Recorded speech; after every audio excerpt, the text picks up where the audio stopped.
जैसे छोटी सी बात कल मैंने आपको बताई थी कि जो ये दायां स्वर है ये सूर्य स्वर है, बायां स्वर जो है ये चंद्र स्वर है। सूर्य स्वर को पिंगला कहते हैं, चंद्र स्वर को ईड़ा। ये ईड़ा है, ये पिंगला है। इन दोनों के मध्य में सुषुम्ना है। जब आप ध्यान करेंगे आपकी जब जीवनी शक्ति का ऊर्ध्वगमन होता है तो वो सुषुम्ना से होता है, ना ईड़ा से ना पिंगला से। और सुषुम्ना का मार्ग कब खुलता है? जब ईड़ा पिंगला समान हो जाती है।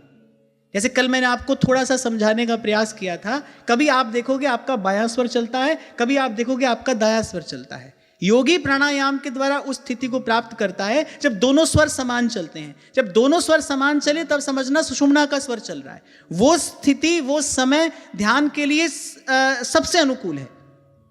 पर यदि दाएं बाएं में से कोई एक भी चलता हो तो भी ये देखना चाहिए कि भोजन करने बैठे तो अच्छा है कि दायां स्वर चले, सूर्य स्वर चलता हो, भोजन अच्छा पचेगा। भजन ध्यान करने के लिए बैठे हैं तो देखो कि चंद्र स्वर चलना चाहिए। चंद्र स्वर चल रहा है माने मन में संकल्प विकल्प कम होंगे, मन की उछल कूद कम होगी। अगर आप सूर्य स्वर चल रहा है और आप भजन ध्यान करने बैठोगे तो आप देखोगे मन बहुत चंचल हो जाएगा, मन विचलित हो जाएगा।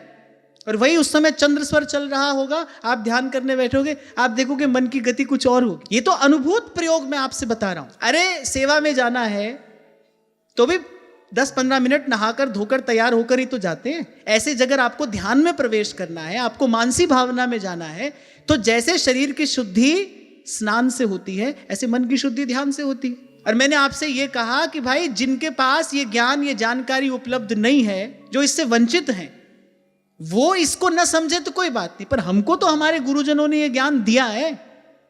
यदि थोड़े से अभ्यास से हम जीवन में कोई बड़ा लाभ ले सकते हैं, हमको क्यों इससे वंचित रहना चाहिए? यद्यपि मैं देखता हूं बहुत लोग तो योग प्राणायाम आदि करते ही हैं, उनकी दैनिक जीवन शैली ही ऐसी है, तो व्यवहार की दृष्टि से भी और भजन भाव की दृष्टि से भी इसकी बड़ी उपयोगिता है। ये बड़ा महत्वपूर्ण है। और ये जो मैंने आपको थोड़ा सा सूर्य स्वर चंद्र स्वर के विषय में बताया है ना, इसका तो आप अनुभव करके देख लेना।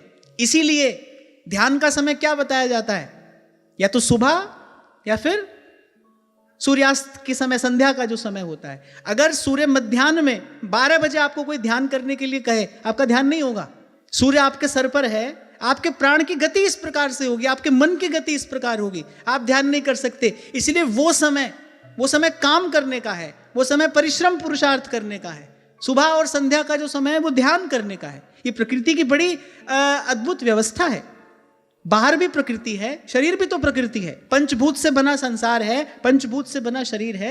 इसके इस रहस्य को समझकर मार्ग सुगम हो जाता है।